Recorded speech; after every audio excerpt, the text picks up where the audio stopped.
Hello दोस्तों, welcome है आप सभी का एक बार फिर से हमारे यूट्यूब चैनल में। साथियों, आज की जो यह वीडियो है यह होने वाली है उन नर्सिंग के कैंडिडेट्स के लिए जिन्होंने जीएनएम कर रखी है। उनके लिए मैं आपको बताऊंगा कि कैरियर में उनके लिए क्या क्या ऑप्शंस हैं, कि यदि आपने जीएनएम कर ली है तो उसके बाद कई बच्चों को पता नहीं होता है कि उन्हें आखिर करना क्या है। तो आज की वीडियो में आपको हर तरह की इसमें इन्फॉर्मेशन मिल जाएगी कि इंडिया के अंदर, इंडिया के बाहर, गवर्नमेंट, प्राइवेट जितने भी सेक्टर्स हैं किस तरह से आप उनमें ज्वाइन कर सकते हैं और कहाँ कहाँ पर आपके लिए ऑप्शंस हैं। तो ज़्यादा टाइम ना वेस्ट करते हुए हम अपनी वीडियो को स्टार्ट कर लेते हैं। तो साथियों, सबसे पहले मैं आपको इंडिया के अंदर बताऊंगा कि इंडिया के अंदर आपके पास क्या क्या ऑप्शंस हैं। इंडिया के अंदर भी आपके पास दो तरह के ऑप्शंस होते हैं। सबसे पहला है प्राइवेट सेक्टर और दूसरा है गवर्नमेंट सेक्टर। आइए प्राइवेट सेक्टर की बात करते हैं। तो यदि आपने जीएनएम कंप्लीट कर ली है तो सबसे पहला और फर्स्टली जो बच्चों की चॉइस होती है वो होती है स्टाफ नर्सिंग की, कि आप स्टाफ नर्स बन सकते हैं।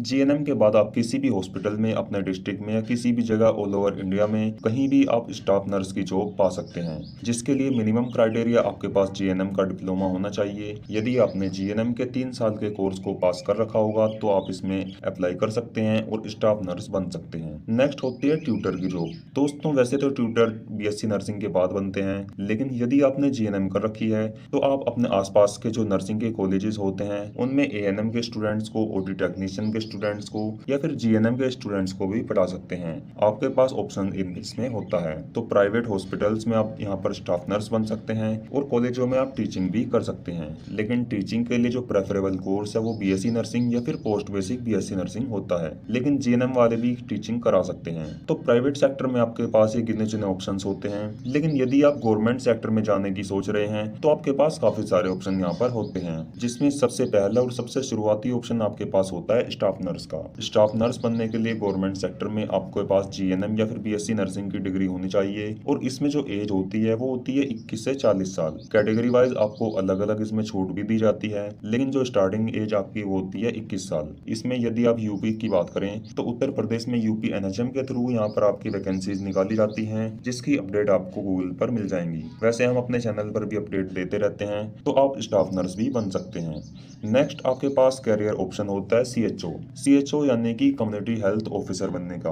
तो जीएनएम वाले कैंडिडेट सीएचओ भी बन सकते हैं। इसके लिए जो आपकी एज लिमिट होती है वो होती है 18 से 35 साल यानी कि 35 ईयर्स। साथियों, सीएचओ भी आप जीएनएम के बाद या फिर बीएससी के बाद, पोस्ट बीएससी के बाद बन सकते हैं। अगर आप जीएनएम के थ्रू इसमें जाते हैं तो आपको यहाँ पर एग्जाम देना होगा।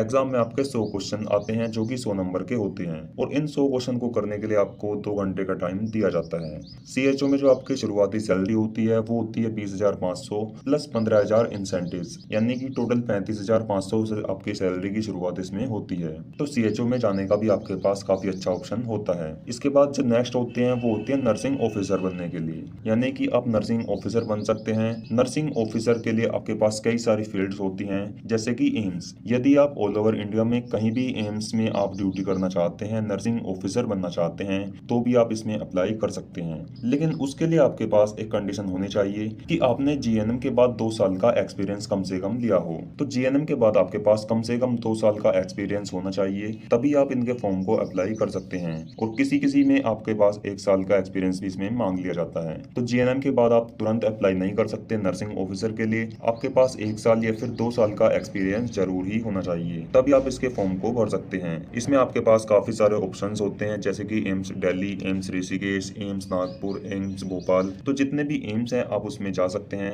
इसके लिए एक वैकेंसी निकाली जाती है जो कि नोरसेट के नाम से जानी जाती है। नोरसेट यानी कि nursing officer recruitment common entrance test. तो इस एग्जाम को आपको क्लियर करना होगा, तभी आप एम्स में नर्सिंग ऑफिसर बन सकते हैं। नेक्स्ट आपके पास ऑप्शन होता है ईएसआईसी में नर्सिंग ऑफिसर बनने का। ईएसआईसी के अपने अलग हॉस्पिटल्स होते हैं, जिसकी ईएसआईसी की फुल फॉर्म होती है एम्प्लॉय स्टेट इंश्योरेंस कॉर्पोरेशन। तो आप ईएसआईसी में भी नर्सिंग ऑफिसर बन सकते हैं। इसमें भी सेम कंडीशन है कि जीएनएम के बाद आपके पास 1 या 2 साल का एक्सपीरियंस होना चाहिए, लेकिन इनकी सैलरी आपको काफी अच्छी दी जाती है। 75 प्लस आपको सभी में सैलरी दी जाएगी।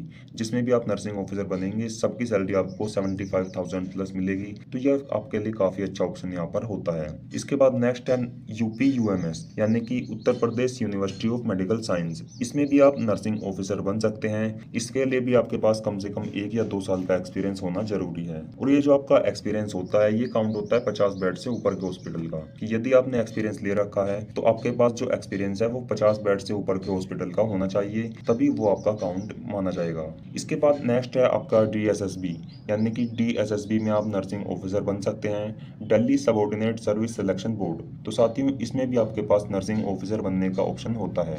नेक्स्ट होता है BHU नर्सिंग ऑफिसर यानी कि बनारस हिंदू यूनिवर्सिटी में भी नर्सिंग ऑफिसर की वैकेंसी निकाली जाती है हर साल, तो आप इसमें भी अप्लाई कर सकते हैं। ये जितनी भी नर्सिंग ऑफिसर की वैकेंसी मैंने आपको बताई है, ये काफ़ी इंपॉर्टेंट और काफ़ी अच्छी मानी जाती है नर्सिंग ऑफिसर के लिए, तो आप इनमें जरूर अप्लाई करें, इनकी एक बार तैयारी जरूर करें। इनका जो सिलेक्शन प्रोसेस है वो आपका फॉर्म भरने के बाद एक एग्जाम होता है, एग्जाम के बाद मेरिट बेस पर आपका सिलेक्शन इसमें हो जाता है। साथियों इसके बाद गवर्नमेंट में आपके पास एक और ऑप्शन होता है, वो होता है टीचिंग का। टीचिंग के लिए आपको पोस्ट BSc या फिर BSc नर्सिंग करनी पड़ेगी। यदि आप GNM के कैंडिडेट्स हैं तो आप एक बार पोस्ट BSc कर लें, उसके बाद आप टीचिंग में जाएं। तो साथियों ये सभी आपके पास ऑप्शंस होते हैं इंडिया में, प्राइवेट और गवर्नमेंट सेक्टर के लिए मैंने आपको बता दिया है। अब यदि आप फॉरेन में जाना चाहते हैं तो फॉरेन में आप प्राइवेट जॉब या फिर वहाँ की गवर्नमेंट जॉब अप्लाई कर सकते हैं। उसके लिए आपको काफ़ी सारे एग्जाम्स पास करने होते हैं, जैसे कि IELTS का एग्जाम सबसे मेन है, ये आपको कई देशों के लिए आपको क्लियर करना पड़ेगा। कुछ एग्जाम आपके लैंग्वेज टेस्ट होते हैं और कुछ नर्सिंग के आपको वहाँ पर क्वालिफाई करने होंगे,